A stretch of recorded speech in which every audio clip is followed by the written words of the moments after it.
This was my moment.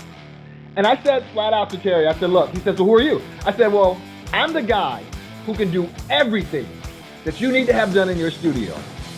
And all you got to do is put me in your studio and I will prove that to you. And he goes, and he says, I tell you what, come by the studio tonight. My knowledge tells me right away that is the natural sound of that instrument. Knowledge reigns supreme.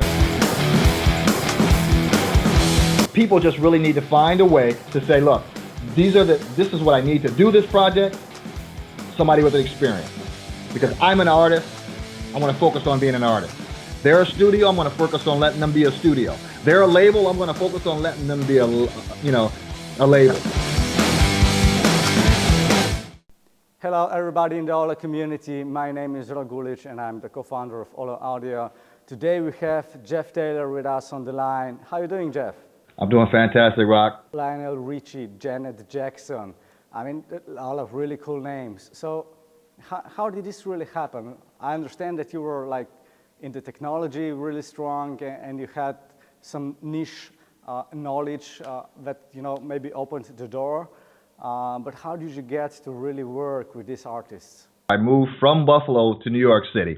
And in the 80s, I was a starving guitar player. Eventually, what happened, though, there is that I reached a point where I felt like I really wasn't, reaching my true potential. Just out of curiosity, I went to a concert by an artist by the name of Karen White. She had some big hits in the 80s and the 90s. Her band was tight. She was incredible. And, I could see that there was another level that I had to get to. I needed to find a way to be on that stage or at least be in a conversation with that artist because that artist needs to make a record. And how am I going to do that? So after this show, I literally went backstage and I fanboyed out. I stood by the door and she came out and she said, well, nice to meet you, pleasure to meet you. And she was real quick and she left. And that was it.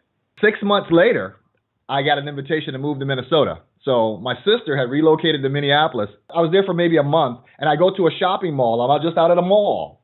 And who do I see at this mall other than Karen White coming out of a store? Sure. So here I am at this mall, and out comes Karen White. And I walk up to her, and I go, look, I'm not a stalker, first of all. And here's the thing, Rock, she recognized me. Oh, dude. She says, you're the guy from the Palladium in New York City. And I said, yeah. And she says, she looks around like, what are you doing here? I was like, I live here now. What are you doing here? And she says, well, I'm here because I'm dating Terry Lewis.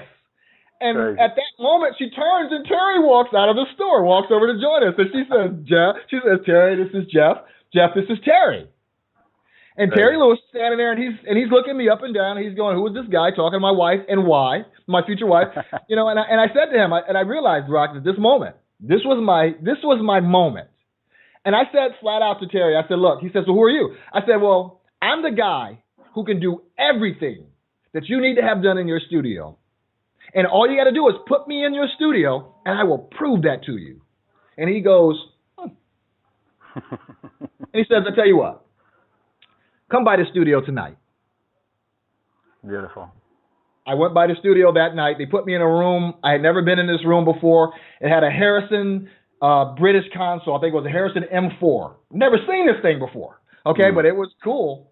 And it was digital with analog circuitry and so forth. But they put me in this room. I learned this gear on the spot, worked on a remix for a Karen White song. I was in there all weekend long. They came back on a Monday. He brought Jam with him. Jimmy Jam and Terry Lewis walked into the room. And they said, we popped into the building over the weekend. We heard you bumping this studio so loud and so aggressive that we were excited to come in here and meet with you on Monday morning. They hired me that day. They put me on staff. And they said, look, you're going to be our guy. And they literally gave me the keys to the building at that point in time and said, every session that comes through here, one way or another, is going to run through you as either an engineer or a programmer, musician. We're going to use you in every possible way. And and I attribute that to my desire to not just be kind of pigeonholed in one area, but saying, yeah, I can do that, I can do that, I can do that. I just never said no. And to this day, I still don't say no. I say yes. How to keep your presence sharp online and on stage? With social media, it's very important today to advertise yourself. I mean, today, in order to get hired, you really got to put your face out there, put your credentials list out there, and hope that a smart enough artist will come along and say, "Well, what an incredible list of credentials! Wow, what a decent personality."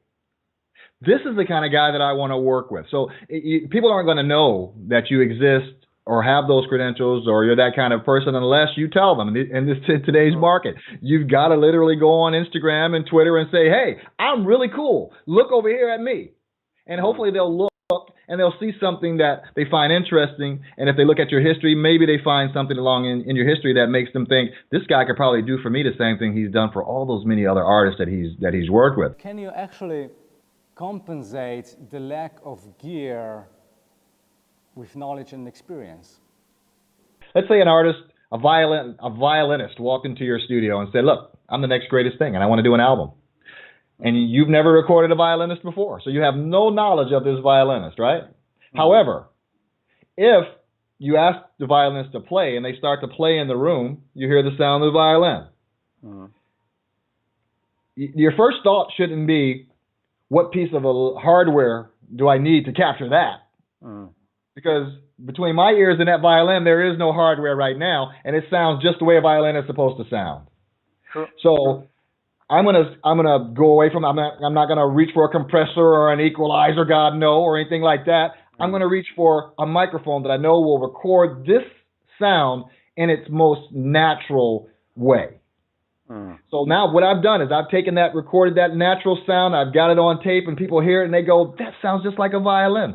I've completely taken out of that the need to be concerned about technology. I've just simply met the violin in the middle, grabbed this natural sound, and put it out there for the world to kind of determine whether it sounds like a violin or it sounds like a horn honking. But my point is, it didn't require a whole lot of technology to get that violin recorded. And it didn't require a whole lot of thought process, to be honest, because my knowledge tells me right away that is the natural sound of that instrument. Why doctor it through a whole bunch of hardware signals and chains and equalizers and everything else when it's right there in its raw form? So knowledge reigns supreme. And the only way you're going to get this knowledge is to listen to these recordings, listen to what they sound like, listen to real instruments as they're played in your presence.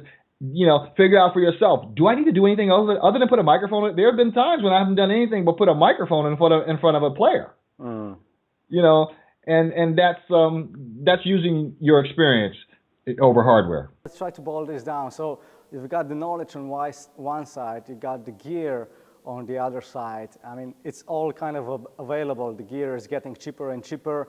The knowledge is out there on YouTube.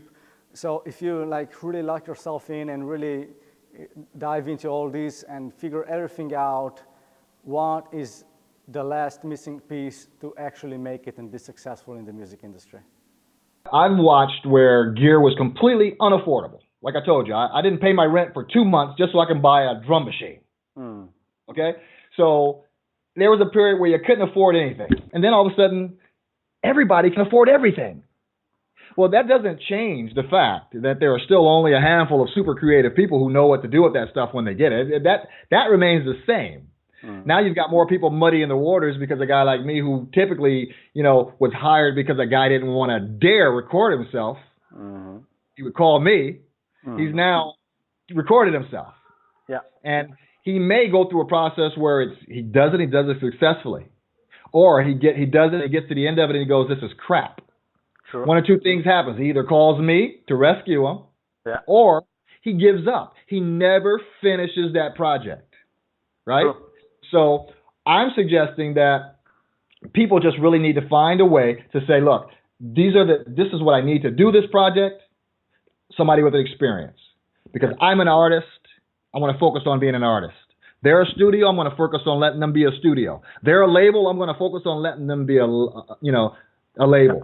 You see what I mean? Everybody's got a job that they focus on, and that's how it was done with me when I started. But beautiful. All right, Jeff, I think we kind of used our time for this episode. Thank you very much, for endorsing us, for all the kind words, and thank you for all the wisdom that you've just shared with the whole OLLO community. I'm very grateful that you are helping us out, and I really, really appreciate it.